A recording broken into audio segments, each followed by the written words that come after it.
It's very amazing. It is. This is why story structure is built into you, built into your psyche. This is why story is so important in physical reality. It is through story that you remember most efficiently any information that you care to remember. Always through story structure is the way you retain it, because it's built into you, because physical reality is all about telling a story, living a story, experiencing your unique story. Yeah, well, once you get the hang of it, I guess, and you're experiencing more and more positive realities, Yes, then that at that point you may not feel such a strong need to escape from being physical. of course not, because again, it is a valid experience and a beautiful story.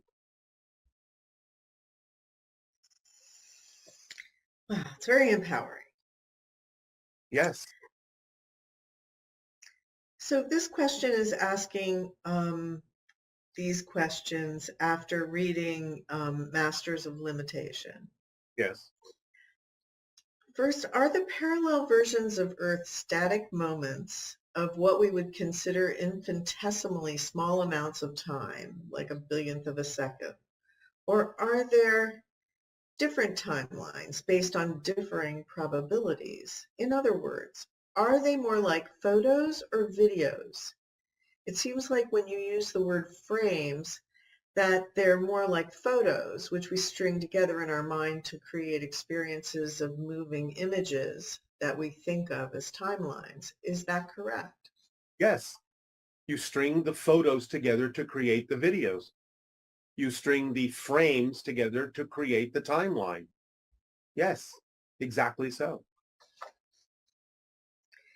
And how can we become more aware of the consciousness jumps we're making and be more conscious about choosing where we land, so to speak?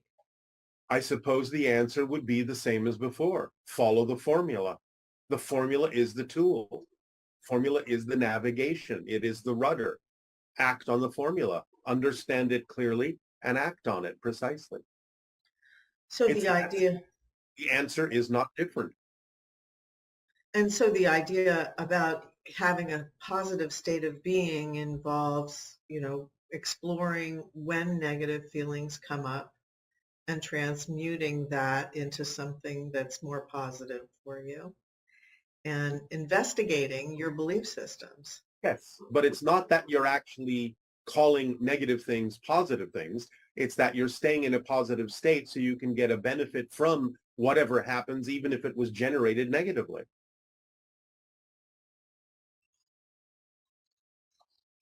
And part of that is saying you don't necessarily know why this particular thing manifested, but if you can find a positive way to relate to it, that's where you're the most powerful in transmuting it. If Is you that correct? find a positive way to relate to it, then you do know why it manifested for that purpose, to give you that option, to give you that opportunity to do exactly that. That's why it manifested.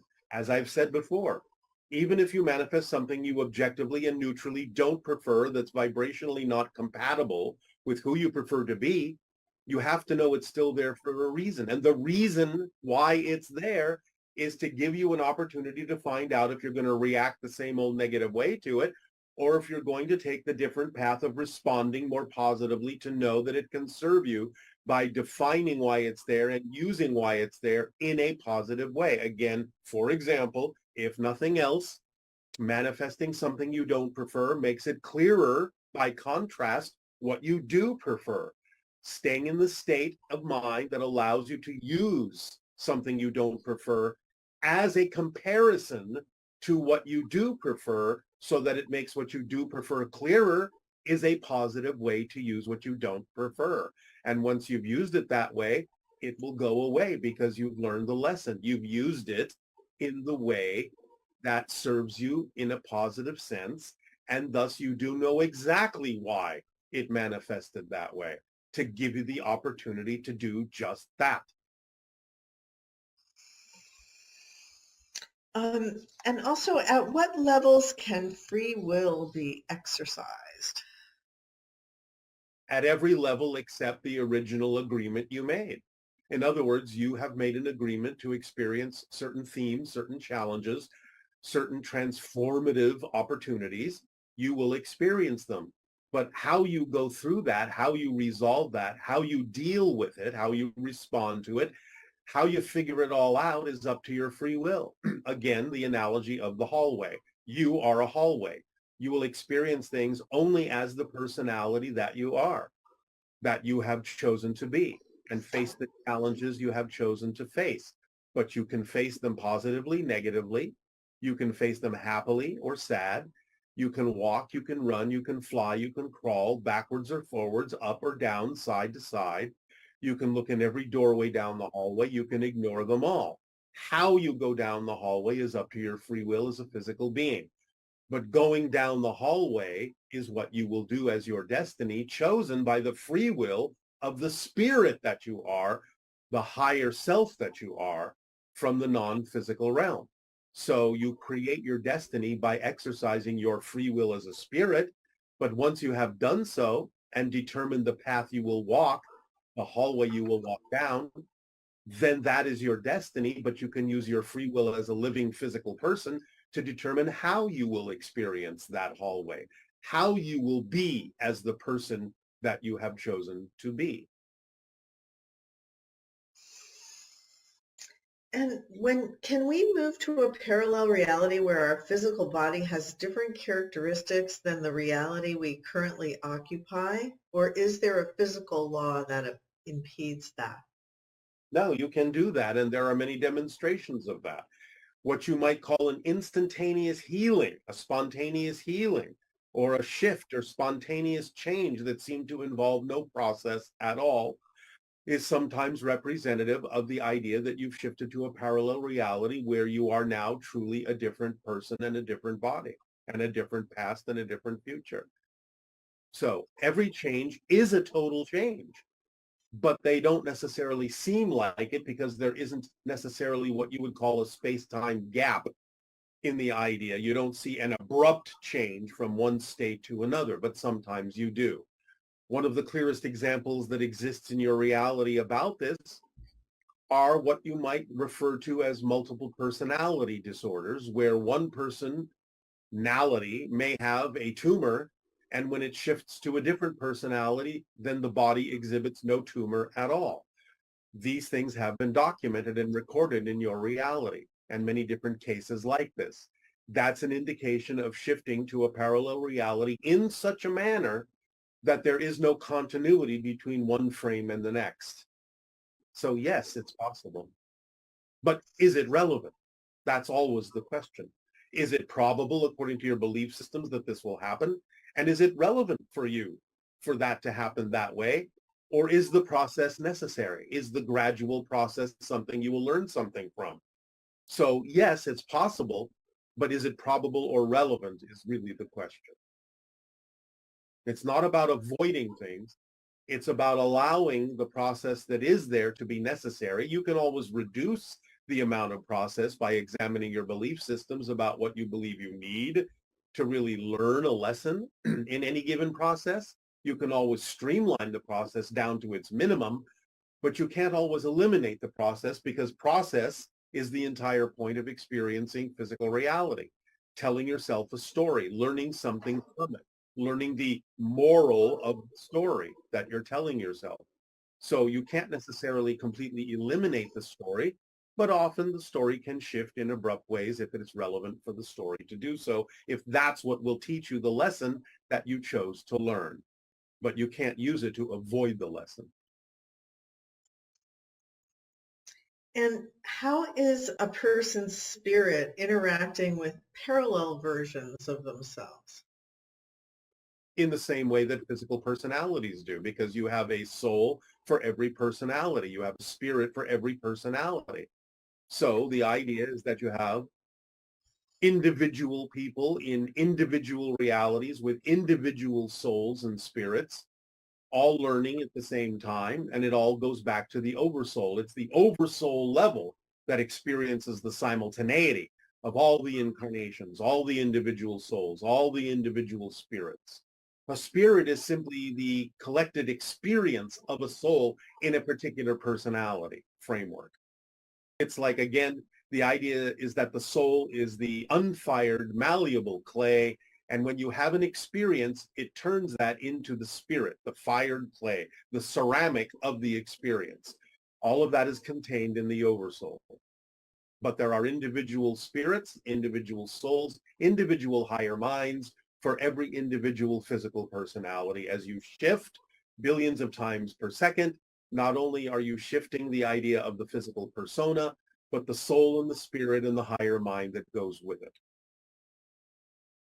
And are parallel realities infinite, or is it like grains of sand where there are so many that you just can't count them? Parallel realities in general are infinite, but the idea is that only a finite number of them may be relevant for you to experience as a particular personality. And it is so far understood that the collective animates the big picture. But how big is my impact on the collective manifestation in physical reality? How quickly can I change the big picture for myself? You're changing the big picture as an individual all the time. Whether you are aware of the changes or not, or the impact or not, is a different issue. But you have all the impact on the collective that you can possibly have. By acting on your passion, it may reveal the impact that you have, but it doesn't create more impact on the total whole. You already have a complete and total impact on the whole just by being part of it. So any change you make changes the whole, although the degree to which you experience the change may be different, may seem small, may seem big, depending upon what acting on your passion does. But it always impacts the whole, no matter to what degree. It makes a difference. Now, this person is saying that they witnessed someone speaking on stage and heard 8 simultaneous versions speaking at the same time. Time was standing still, so I could perceive several at once. Then I chose the one that was my highest excitement. Are we all broadcasting like this all the time on multiple channels? And is that another way to talk about parallel realities? Absolutely. What you have simply done by expanding your consciousness is increased your sensitivity to pick up on more channels all at the same time. So the idea is that this is potentially a common symptom for those who are continuing to accelerate, continuing to upgrade their vibrational frequency and allow their senses to span multiple parallel realities simultaneously to download information more simultaneously when your senses can handle it, when you can process it by expanding your consciousness. You might call it a mini oversoul point of view, but this is going to become more and more common. This is how we experience reality in my civilization, which is why it is like walking through a dream of multiple dimensions simultaneously. We see many multiple probabilities all at once and can more easily recognize the path that is truly ours. So we simply give you congratulations on expanding your consciousness to the point where you're experiencing the broadcast of multiple realities simultaneously that everyone is already doing, but most people are simply not aware that they're doing. And once we decide to shift from our current reality to another more aligned with our desires, how will individuals from our previous reality perceive our change or absence? Will they notice a shift, or will their memories and perceptions adapt to a new narrative? They might, because remember, they're your projections and reflections of the change you've made within yourself anyway. Some of them might entirely disappear from your life if they simply have no purpose in experiencing the change.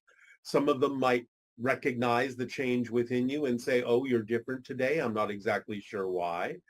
And some of them will relate to you completely as the idea of new people as a reflection of the new change you have made within yourself. It can be a range of things.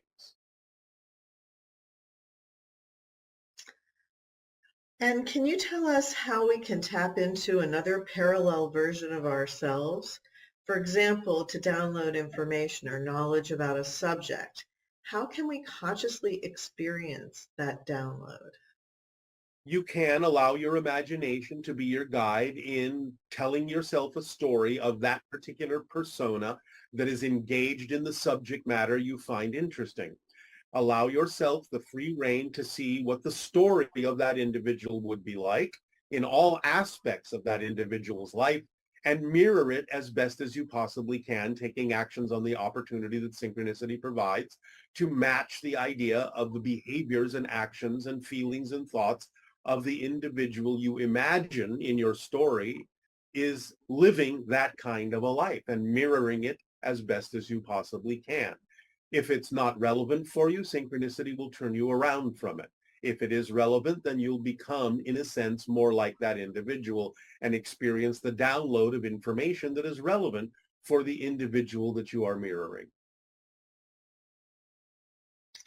And for those of us who have faced prolonged health challenges, how can we consciously tap into and align with a parallel reality where our physical health is at its optimum? Are there specific practices or mindset shifts that can assist with this transition? Yes, by asking yourself, what is the lesson you're learning or what are you experiencing you otherwise would not have experienced by not having the health issue? By learning the lesson of why the health issue is there, you may be able to shift yourself to a parallel reality where it's no longer necessary, or perhaps more precisely, never has been necessary for that version of yourself to experience that health issue, because it's not necessary for you to experience that lesson as the new individual in the new reality. But the first thing to do is to let yourself learn the lesson of why you are experiencing what you're experiencing. Again, it's not about avoidance. It's not about running away from it. It's about accepting that that's what's happening in your reality and asking yourself to be clear about what you would not be learning that you are learning if you hadn't had the health issue. How is it serving you? What are you learning from it? Accepting that will allow you more opportunity to shift it, but you have to understand why it's there. Um, in understanding of our biological aging process, telomeres are often viewed as indicators of the length and cellular health. How accurate is this understanding within the context of parallel realities? And can we shift into a reality where our telomeres are longer, healthier, and more robust? Yes, and in fact, many of your scientists are studying this very idea now by studying certain species of bats whose telomeres never change. In other words, they never appear to age. A 1-year-old bat looks the same as a 15-year-old bat because their telomeres never change. So you are studying the idea of telomeres from a scientific point of view, but you can also understand, again, the idea of relevance in this. The telomeres will not change if you shift through a series of parallel realities where you are living more and more and more truly in the moment, because living in the moment creates the experience of less time and allows you to see yourself as age less. So it's about living in the moment in a certain way, and it is about that idea as to why the bat's telomeres never change. They are experiencing time in a very different way than you are. So the idea is to live more in the moment and find out that the result of that will be that your telomeres will stay longer because you're not really aging, because you're not experiencing as much time, because you're living in the timeless now. And on the subject of bats, um, can you give us a little information about them as a spirit animal and also why they are so prevalent in terms of some of our health issues, at the present time? Again, they form a kind of dichotomy symbol. The idea of being the only mammal that can fly is an expression of the potential in a positive way of how you can uplift yourselves and evolve yourselves in a way that makes you unique, to accelerate your vibration and ascend to greater heights. At the same time, they form the polarity of the idea of being ill at ease with yourselves, ill at ease with your true beings, not willing to live in the moment, but experiencing the concepts of anchoring into time and focusing on too many details that bring your vibration down. Things like lack of worthiness, regrets, self-judgments, which create the dark persona of the bat, symbolizing the idea of what you call evil, which is simply an anagram of live. So the idea is they perform the function, the symbolic function of the polarity of your potential to soar to great heights or to also be representative of deep, deep darkness and the idea of attachment to negativity in life.